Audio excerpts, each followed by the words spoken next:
At this point, I feel like being a Kings fan is a curse. As many Kings fans can probably relate, my whole life I've supported a dysfunctional organization that supposedly runs a professional basketball team. And unfortunately, I've known nothing else as an NBA fan other than rooting for this team. Starting even on the day I was born, the Kings were blown out by the Suns by 48 points, and since that day, they've only won 39.6% of the games they've played. Being a Kings fan doesn't even come with any depressing ups and downs or roller coaster years the way it does with teams like the Sixers, Nets, or even the Thunder, because it's always just been downs. In my early life, before I knew anything different, watching the Boogie Cousins-led Kings rosters is what made me fall in love with NBA basketball, totally blind to the fact the team I was falling in love with had, in the past years, auctioned off the careers of Tyreke Evans and Isaiah Thomas for next to nothing. They drafted players like Ben McLemore, Nick Stauskas, and Willie Cauley-Stein over guys like CJ McCollum, Giannis, Zach LaVine, and even Devin Booker.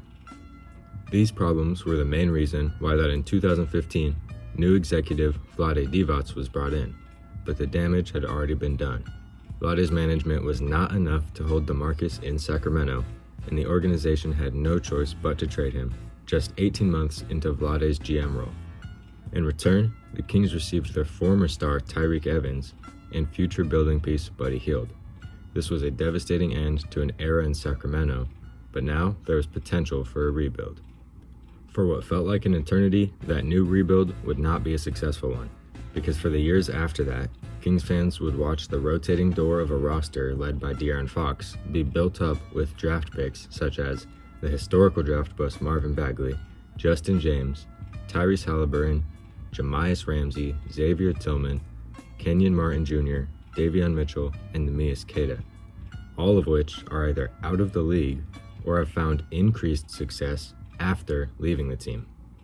The most notable event during this period was the big Tyrese and Sabonis trade in 2022, which left a lot of people shocked at the time and, less surprisingly, have left many stupid people debating who won that trade even to this day.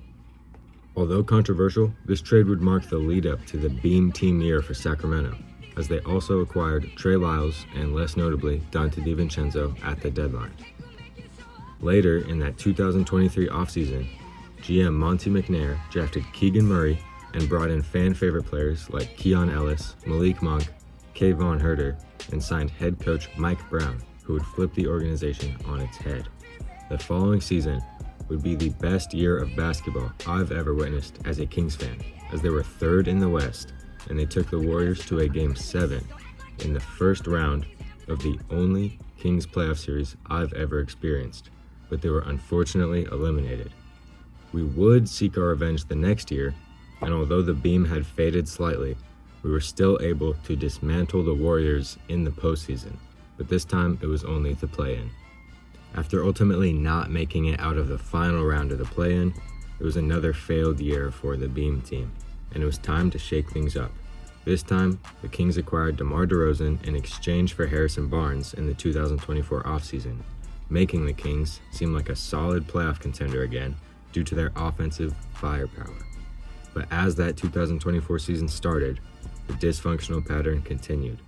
And not only would the Kings manage to somehow start 13-18 throughout the early season, but once again, they were having problems with not only their head coach, but similarly to DeMarcus, they were having problems with De'Aaron, who wanted nothing more than to stay in Sacramento.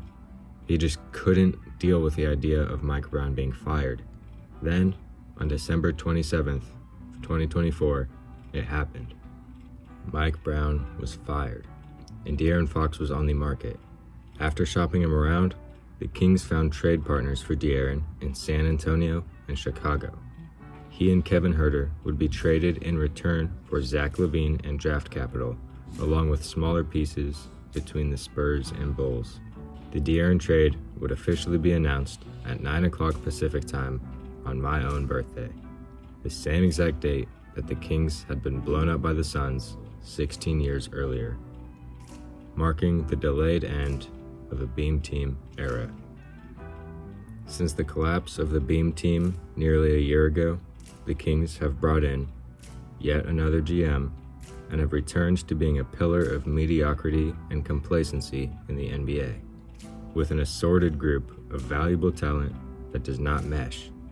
They've started this year 3-7 under new head coach Doug Christie and should have no place to go but up from here, as we Kings fans can only look into the future and hope this organization can break the cycle of disappointing draft picks and worrying front office moves made by the very team that represents the city we love.